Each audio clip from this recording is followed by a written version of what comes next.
Capítulo 17. 5 horas para meia-noite. Hotel Squire. Sydney estava empoleirada no sofá com Doll aos seus pés e as pastas dos ioôs executados abertos no colo, quando Mitch chegou. O sol se punha além das janelas de parede inteira, e ela ergueu o olhar quando ele tirou uma caixa de achocolatado da geladeira.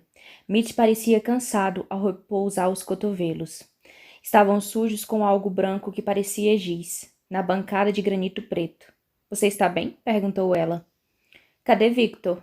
Saiu. Mitch xingou baixinho. Ele é maluco? A rua está fervilhando de policiais desde que ele fez aquilo. Aquilo o quê? Perguntou Sydney, remexendo os papéis na pasta.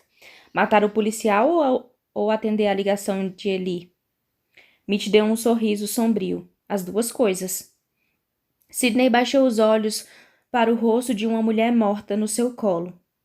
Ele não pode estar falando sério, disse ela em voz baixa, sobre encontrar com Eli à meia-noite. Ele não está falando sério, está? Victor sempre fala sério, respondeu Mitch, mas ele não teria dito aquilo se não tivesse um plano. Mitch se afastou da bancada e desapareceu no corredor, e 1 minuto depois Sydney ouviu a porta do banheiro ser fechada e o chuveiro sendo ligado. Voltou a ler os perfis, dizendo a si mesma que só fazia isso porque não tinha nada de bom na televisão. A verdade era que não queria pensar no que aconteceria à meia-noite, ou pior, no que aconteceria depois. Odiava essas dúvidas que se infiltravam em sua cabeça toda vez que ela se desconcentrava. E se ele vencesse? E se Victor perdesse? E se Serena... Ela nem sabia o que pensar da irmã, o que esperar, o que temer. Havia essa parte traiçoeira sua que ainda queria sentir os braços de Serena ao seu redor, mas sabia que agora precisava se afastar e não se aproximar da irmã. Sydney forçou os olhos sobre os arquivos na pasta. Tentou se concentrar nas vítimas e nas mortes dos ioôs. Tentou não imaginar a foto de Victor entre eles, um X preto sobre o rosto calmo e pálido, e adivinhar quais seriam seus poderes, embora soubesse que podia ser qualquer coisa. Victor explicara que dependia da pessoa, do que ela queria, das vontades e dos últimos pensamentos. O último perfil era o dela. Sydney havia imprimido de novo, depois que Victor sumira com a primeira cópia, e agora seus olhos vagavam pela foto de seu rosto. Ao contrário das demais fotos espontâneas que enchiam a pasta, a dela era posada. Cabeça erguida, ombros alinhados, olhos encarando diretamente a câmera. Era uma foto de fim de ano da escola do ano anterior, tirada cerca de uma semana antes do acidente. E Sydney tinha gostado imensamente dela, porque a câmera, de alguma forma mágica, captara um instante anterior a um sorriso, e o queixo erguido de modo orgulhoso e a covinha leve no canto de sua boca a faziam ficar igual a Serena. A única diferença entre essa cópia da foto e a original era o desenho sobre ela. Agora, ele já sabia que ela estava aqui, viva, e Sydney torceu para que ele tivesse ficado enjoado quando soube que o corpo de Barry estava de volta ao banco, quando ligou os pontos e percebeu que tinha sido a obra da garota, que alguns tiros disparados na floresta não equivaliam a uma garota morta. Talvez devesse ficar chateada ao ver o próprio perfil na pasta de ioôs mortos, e a princípio ela ficou, mas o choque tinha passado. A existência do perfil na lixeira digital, o fato de que eles a subestimaram, presumiram que estava morta e, acima de tudo, o fato de que ela não estava, a fez sorrir. Por que o sorriso? Ela ergueu o olhar e encontrou Mitch recém-saído do banho e vestido, com uma toalha jogada no pescoço. Não se dera conta de quanto tempo havia passado. Isso acontecia mais do que gostaria de admitir. Às vezes, piscava os olhos e percebia que o sol estava numa posição diferente.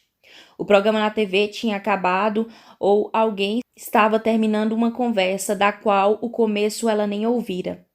Espero que Victor o machuque, disse ela alegremente. Muito. Meu Deus, 3 dias e você já está falando que nem ele. Mitch afundou numa poltrona, passou a mão na cabeça raspada. Olha, Sydney, você precisa entender uma coisa sobre Victor. Ele não é um homem mau, retrucou ela. Não existem homens bons nesse jogo. completou Mead. Mas Sidney não estava nem aí para algo bom. Não sabia direito se acreditava nisso. Eu não tenho medo de Victor. Eu sei. Ele pareceu triste ao dizer isso. Capítulo 18. 5 anos atrás, penitenciária de Warfton. Na terceira vez que Mitchell Turner foi preso, a maldição o acompanhou. Não importava aonde ele ia, ou o que fazia, ou deixava de fazer. As pessoas continuavam morrendo. Ele perdeu 2 companheiros de cela nas mãos de outros presos. Um companheiro de cela acabou com a vida com as próprias mãos, e um amigo que desfaleceu no pátio durante a hora do exercício. De modo que quando a forma esbelta e elegante de Victor Vale surgiu à porta da sua cela, certa tarde, pálida no uniforme cinza escuro da prisão, Mitch imaginou que o homem não fosse durar. Ele devia ter sido preso por lavagem de dinheiro, talvez por algum esquema de pirâmide, algo sério bastante para deixar as pessoas certas com raiva e mandá-lo para a segurança máxima, mas leve o suficiente para que ele parecesse completamente deslocado ali. Mitch deveria tê-lo visto como caso perdido. Porém, ainda perturbado com a morte do último companheiro de cela, ficou determinado a manter Victor vivo. Presumiu que a tarefa daria trabalho. Victor não falou com Mitch por 3 dias. Mitch precisava reconhecer que tão pouco tinha falado com Victor. Havia alguma coisa naquele sujeito, algo que Mitch não conseguia identificar, mas que não gostava de uma maneira primitiva e visceral. E ele se flagrava recuando ligeiramente quando Victor se aproximava. Os outros detentos também o faziam. Nas raras ocasiões naquela primeira semana em que Victor se aventurara a sair entre eles. No entanto, embora Mitch se sentisse pouco à vontade, ele passou a segui-lo e escoltá-lo, procurando constantemente por um agressor, por uma ameaça. Até onde Mitch sabia, sua maldição parecia firmemente baseada na proximidade física. Quando ele estava por perto, os outros se machucavam. Entretanto, ele não parecia conseguir determinar quão perto era perto demais. Quão próximo ele precisaria estar para arruinar uma vida. E pensou que podia ser que desta vez a proximidade pudesse salvar uma pessoa, em vez de marcá-la de alguma maneira. Podia ser assim que ele conseguisse quebrar a maldição. Victor não perguntou por que Mitch ficava tão perto, mas tampouco disse para não fazê-lo. Mitch sabia que o ataque viria, sempre vinha. Era uma maneira de os veteranos testarem os novatos. Às vezes, não era tão ruim, uns socos, umas pancadas. Mas outras vezes, quando os homens estavam sedentos de sangue ou tinha alguma implicância, ou mesmo só por estarem tendo um dia ruim, as coisas podiam ficar feias. Ele seguia Victor até a sala de convivência, o pátio, o refeitório. Mitch se sentava a um lado da mesa e Victor a outro, brincando com a comida, enquanto Mitch passava o tempo inteiro examinando o lugar. Victor nunca erguia os olhos do prato, tampouco olhava para o prato, não de fato.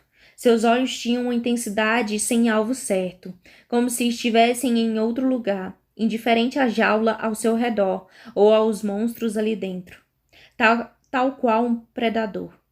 Mitch se deu conta por fim. Ele vira na TV da sala de convivência muitos programas sobre a natureza e sabia que as presas tinham os olhos ao lado da cabeça e estavam sempre em alerta, enquanto os predadores tinham os olhos fixos à frente, juntos e destemidos. Embora Victor tivesse metade do tamanho da maioria dos detentos e parecesse jamais ter entrado numa briga, muito menos vencido uma, tudo nele gritava predador. E pela primeira vez, Mitch se perguntou se era mesmo Victor quem precisava de proteção.